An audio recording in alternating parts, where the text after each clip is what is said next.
안녕하십니까, 하방천입니다. 오늘은 간단하게 개헌법 내용 중에 하나를 언급해 보겠습니다. 특히 우리나라는 이제 남양집이 많다 보니까 남쪽에 물건을 많이 적시하는 경우가 많습니다. 기문풍수에서는 이제 중요한 게 방이마다 설치하면 안 되는 물건이 있는데, 그러한 것이 이제 난잡하게 오랫동안 쌓여 있으면 불리한 작용을 일으킵니다. 보통은 방에 따라 좀 차이가 있지만 3개월에서 1년 정도 계속 흉한 물건을 적재했을 경우에 집안에 안 좋은 일, 즉 불리한 일을 발생시킨다는 것입니다. 그 중에 이제 남양집이 많기 때문에 그 남쪽에 도서는 안 되는 물건에 대해서 간단하게 언급하겠습니다. 남쪽에 도서는 안 되는 물건 중에 가장 중요한 것이 금속 제품인데요. 이제 대부분 이제 알 수 있는 내용들입니다. 뭐 손목시계, 금은보석, 뭐 칼, 뭐 자물쇠, 동전, 뭐 목걸이 다 쇠로 된 걸 말하는 겁니다. 가락지도 이제 금가락지, 은가락지 뭐 이런 거 쇠로 된 제품을 의미하고요. 이런 것은 이제 가급적이면 정남쪽에 두지 않는 것이 좋습니다. 기본적으로 불리합니다.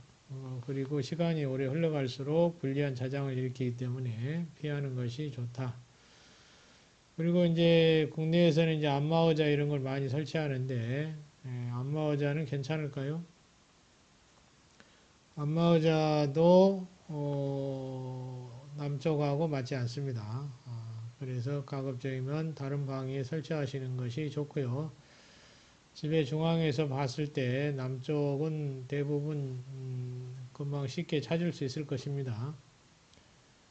그리고 또 뭐 선풍기 있죠. 선풍기 특히 이제 전기를 많이 사용하기 때문에 이 전기 선풍기 같은 경우도 불합리합니다. 그래서 가급적 피하는 게 좋습니다.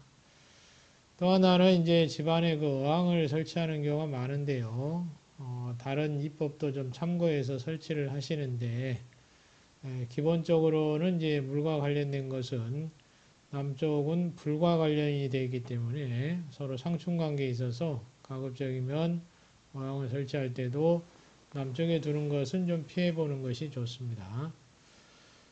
자, 이렇게 몇 가지 말씀을 드렸습니다. 그 방위와 상충하기 때문에 이런 물건이 기본적으로 잘 맞지 않는다는 것입니다. 그래서 피하는 것이 좋고요. 오래 방치하면 흉한 작용을 일으킬 수 있다.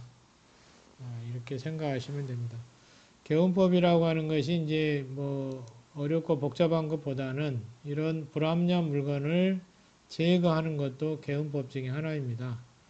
그래서 가급적이면 물건은 방위마다 불필요하게 쌓아두는 일은 없도록 하셔야 되고 정리 정돈을 잘 하시는 것이 그래도 상당히 유리합니다.